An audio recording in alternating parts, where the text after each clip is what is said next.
Let's try that again.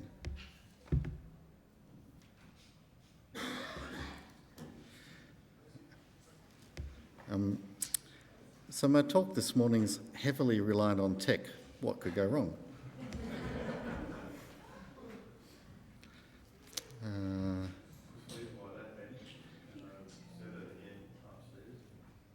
Just leave it? Yeah. Okay, over to you, Steve. Derek tells me you can work magic.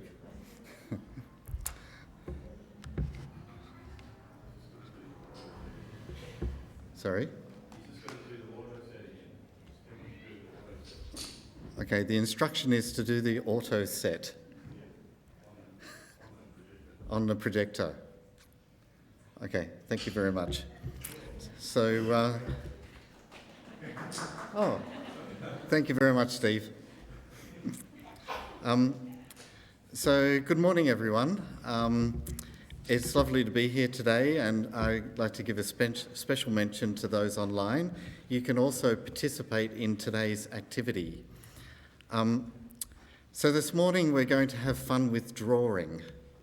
So if you have a notepad or paper or a tablet or the back of your neighbour's shirt or whatever you can access for drawing, please take it out now. Rosemary and Sarah are also handing out some paper and some pencils. There's texters down the front for sharing. They're not just for the kids. If you want to use texters, come down the front and grab some. If you want to come down the front and join the kids with drawing, that's fine as well. If you use up your paper, get up and get some more paper. We'll leave some probably on the back row. So feel free at any time during the talk to get up and get some more paper.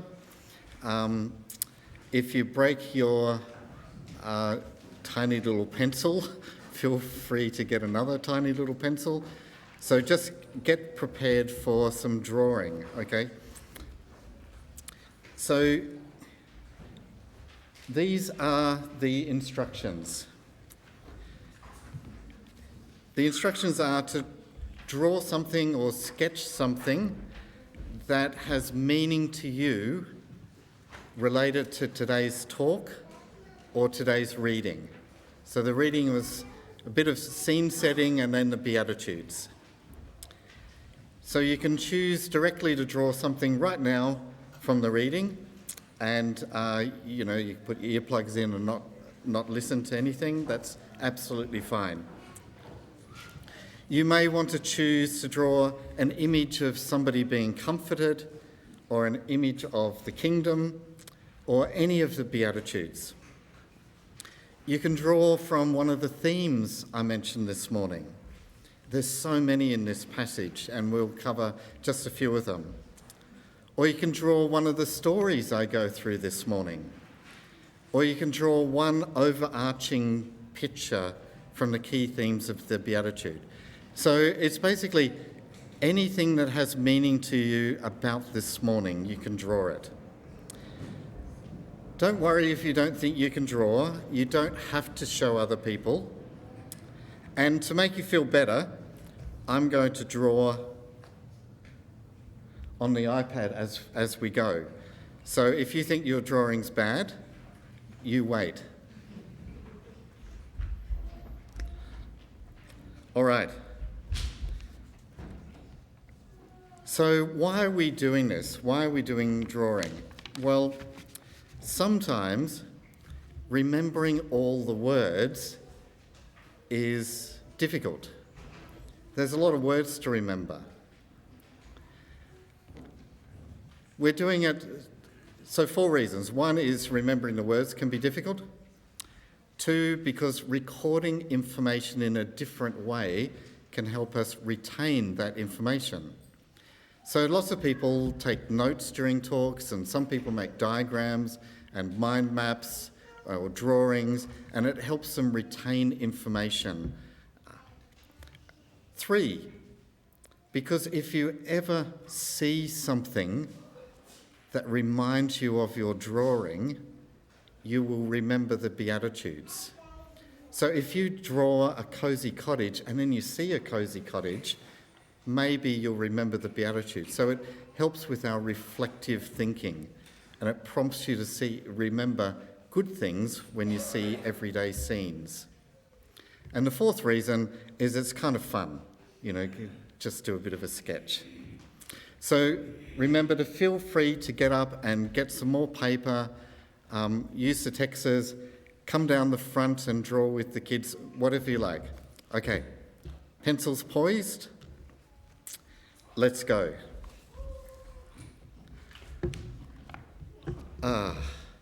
There's nothing better at the end of the day. The room is not much really, just an old sofa that Lan had made comfortable by sitting in it too much. The curtains are crumpled at the bottom and the side table wobbles, but the fire is warm and soporific, matching the hot chocolate. Years ago, Lan had made a quilt. Deep, rich colours arranged in that comfortable way geometric shapes have about them. They draw the quilt up for extra warmth. The winter tendrils had been knocking at the door all day, and they relax into each other's company. Today had been a difficult day. After sleeping poorly, being cut off in traffic and almost running up the tail of that Volkswagen, Lan had to sit through training, write a report, present to executive, endure several meetings, all while being really distracted.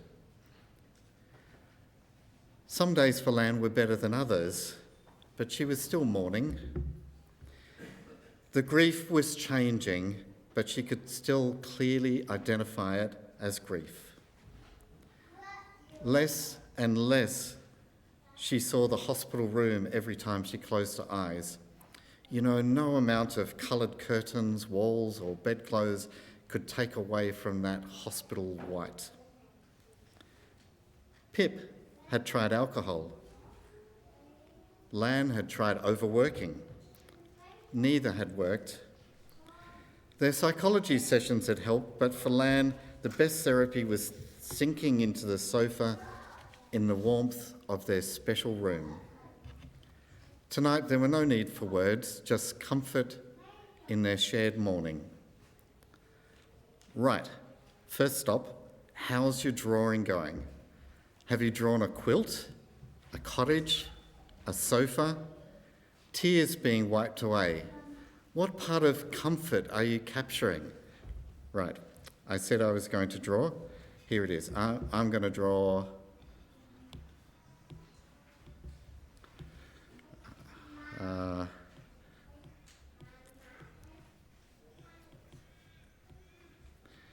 I might add a bit of colour. So that's clearly a comfortable cottage. Now,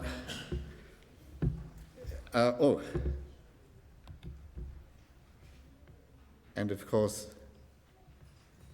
it's got a fireplace, warming it up. And for added sense of comfort, I'm just going to put a little fence around it. So it's warm and comfortable and cosy and so I warned you about my drawing. I have to explain everything that I'm jotting on the iPad. When I see a cottage that vaguely looks like this, a little bit of colour, a little bit of warmth coming out of it, really simple, I'm going to think of that beatitude.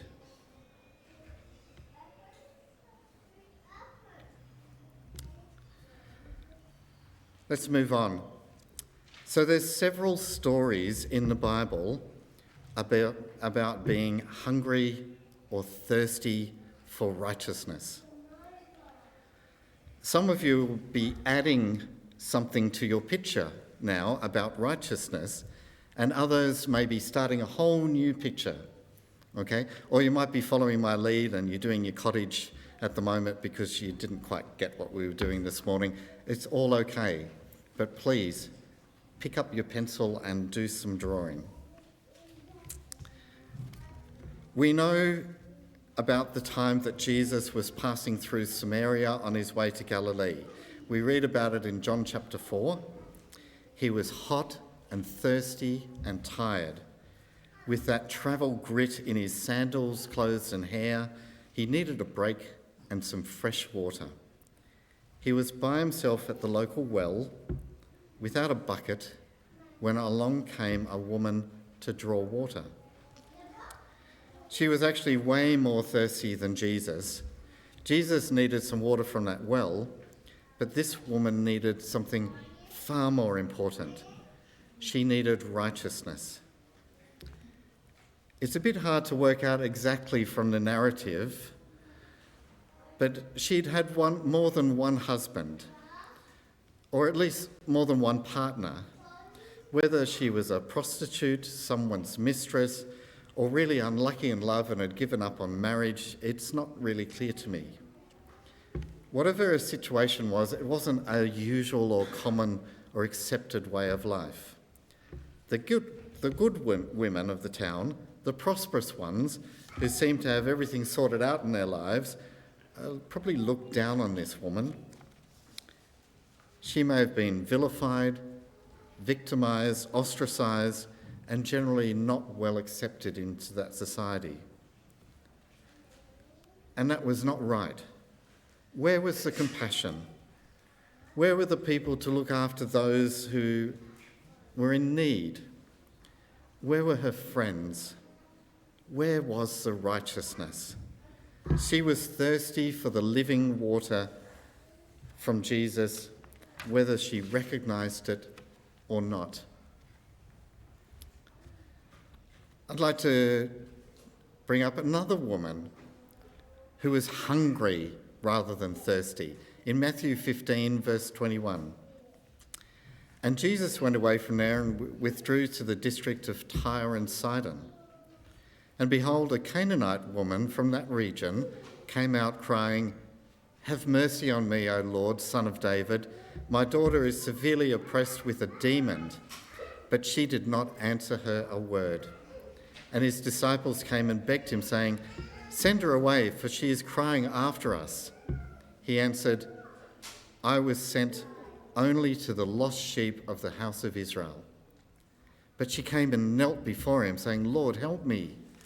And he answered, "It is not right to take the children's bread and throw it to the dogs." She said, "Yes, Lord, yet even the dogs eat the crumbs that fall from their master's table." Then Jesus answered her, "O woman, great is your faith. Be it done for you as you desire." And her daughter was healed instantly. Jesus took a huge risk here. He kind of knew what was happening, like he was in Gentile region, like he knew something like this was going to happen. But he took a big risk. He backed himself in with a very traditional and somewhat elitist comment about his ministry being only for the Jews. He even compared her to a dog, which is actually pretty rude.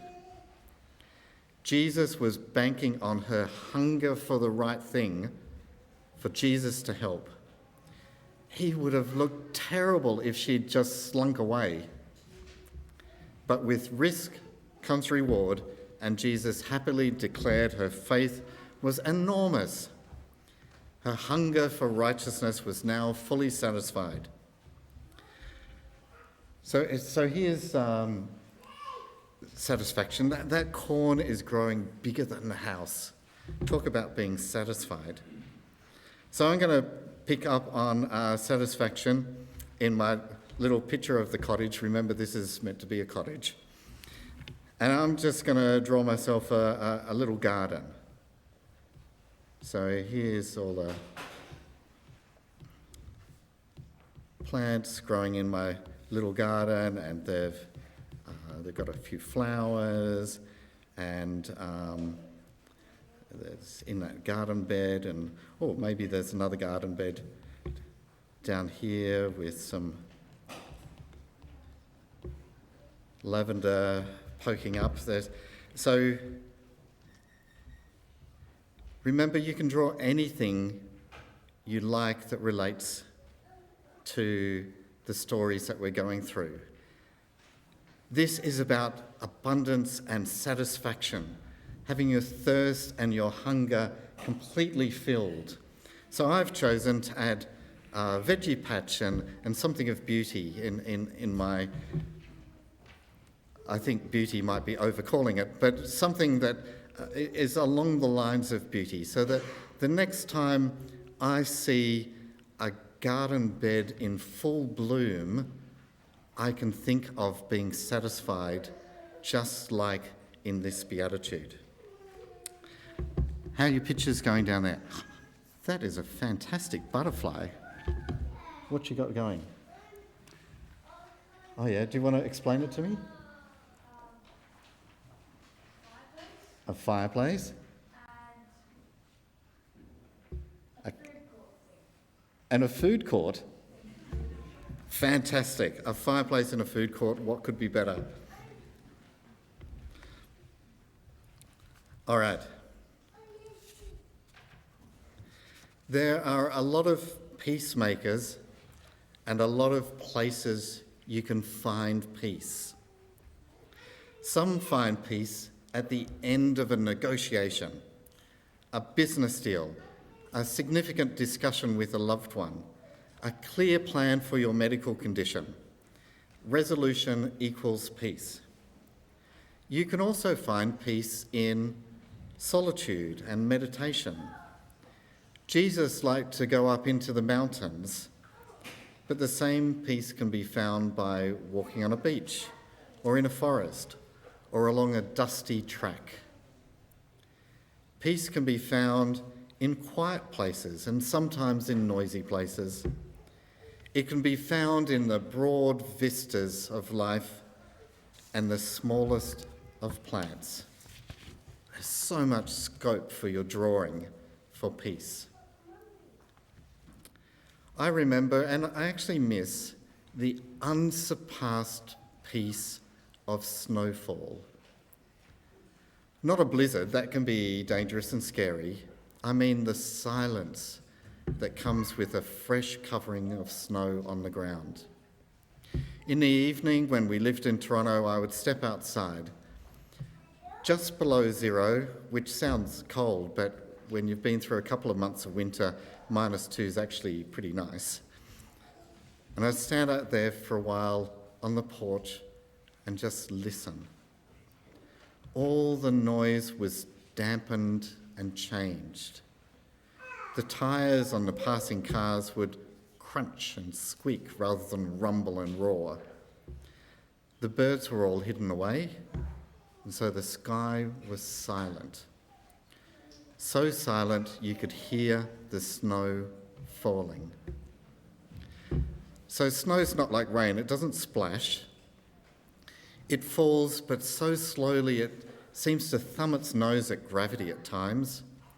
Each snowflake seems to decide for itself.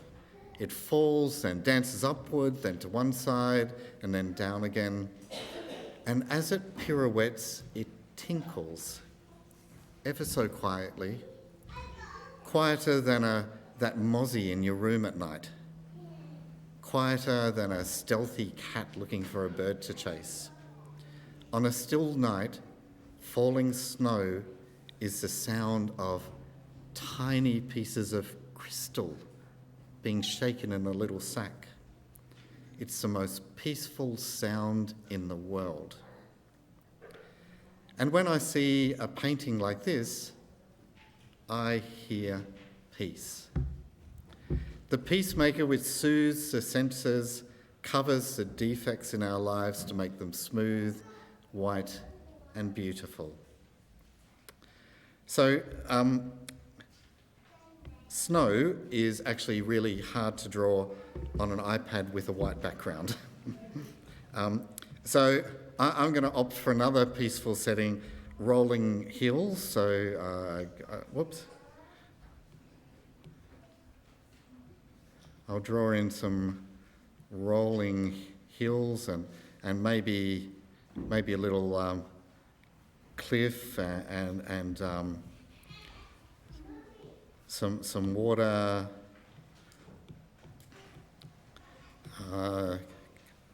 Coming up to a beach, or there's a bit of red in that cliff there, and yeah, the rolling hills are kind of a bit green. So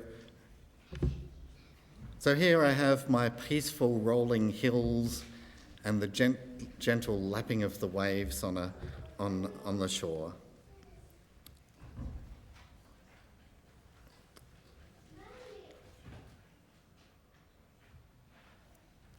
Whoops. So when you're poor, you're forced to search for ways to stop being poor. You need to ask for help, and you need to work harder or smarter to leave poverty and become rich. This can apply to money, mental health, friendships, spiritual development, knowledge, emotions, pretty much any aspect of our lives. Sometimes the search for the way to leave being poor means that we can grow and it all works out for us. Sometimes that search doesn't work for us and we stay somewhat poor. And in a way, the outcome doesn't matter so much. It's the attitude for wanting to get better.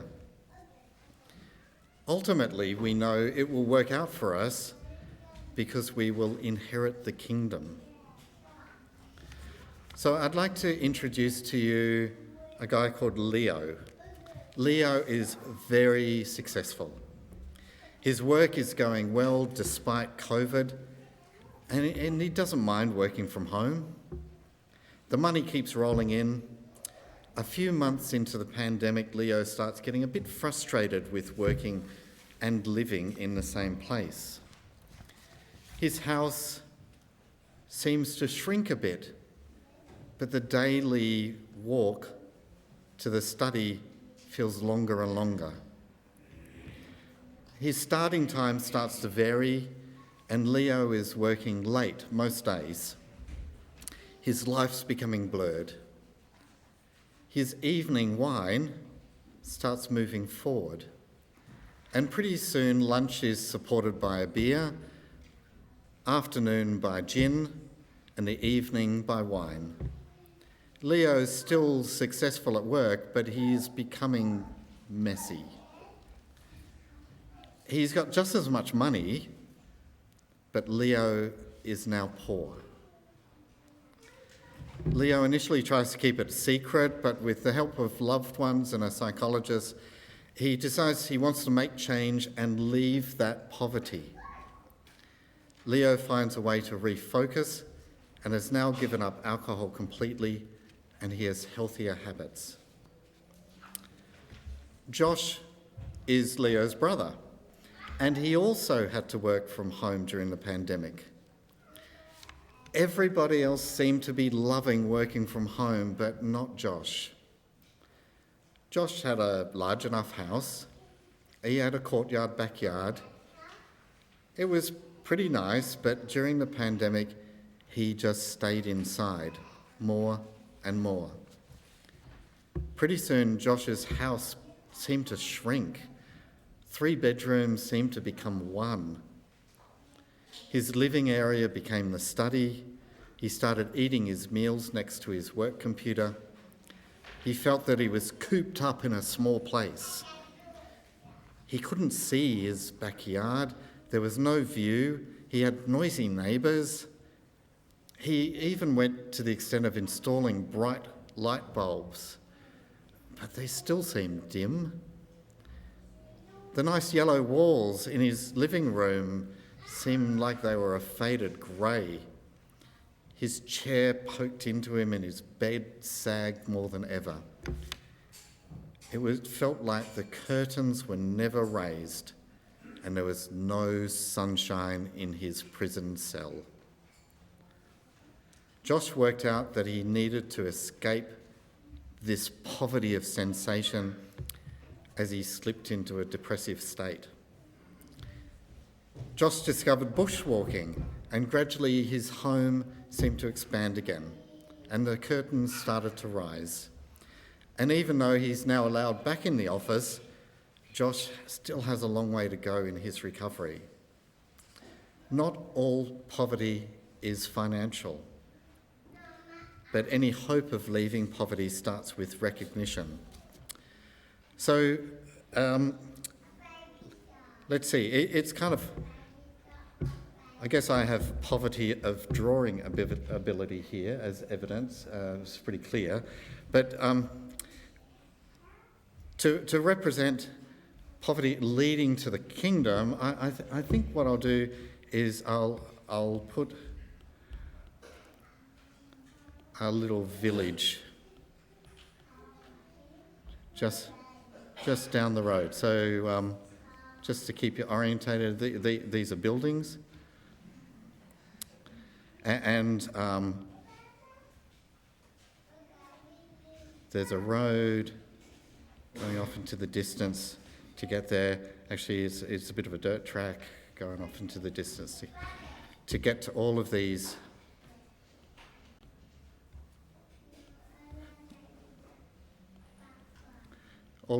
different buildings. Who knew drawing on an iPad was so difficult? Okay, so there's my kingdom represented by buildings, and that's to remind me of being that's to remind me that poor in spirit, whatever that poverty is, can lead to the kingdom. So we all know that Moses was described as the meekest man on earth. Moses also delivered the law, spoke directly with God, judged the people of Israel, performed miracles, spoke with Pharaoh, fed a nation, and did not shy away from leadership. Meek can be strong. Meek can be solid. So I've got a little riddle for you. It's a who am I? Okay, you ready? Shout out as soon as you know. I never argue, but I always stand my ground.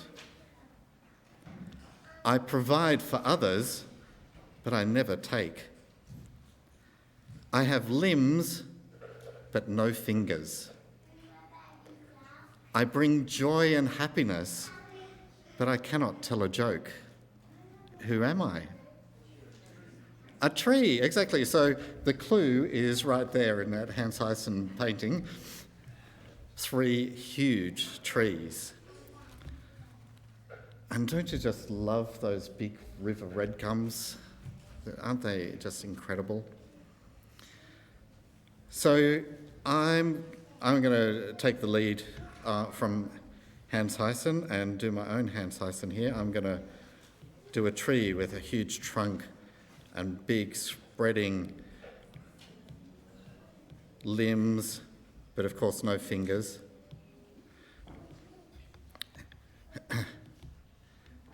And like a gum tree with just the foliage right at the end, not inside, so you can see, and because it's a big river red gum, I'll draw just a little bit of colour on it as well. So, like I say, I have to remind everybody what that is. That's a tree to represent the solid composure that you get with being meek.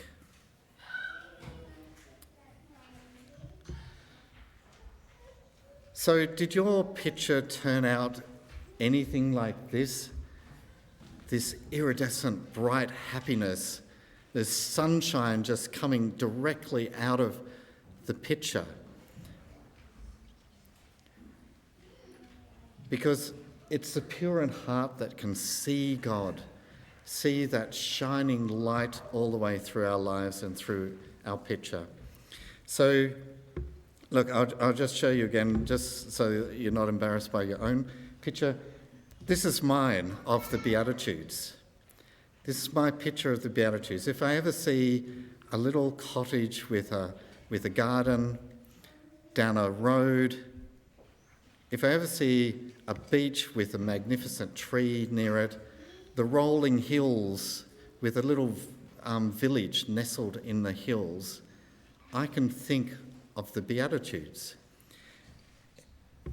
When I print this and sell it on Etsy and frame it at home, I will forever be reminded of these. No, I'm not going to do any of that.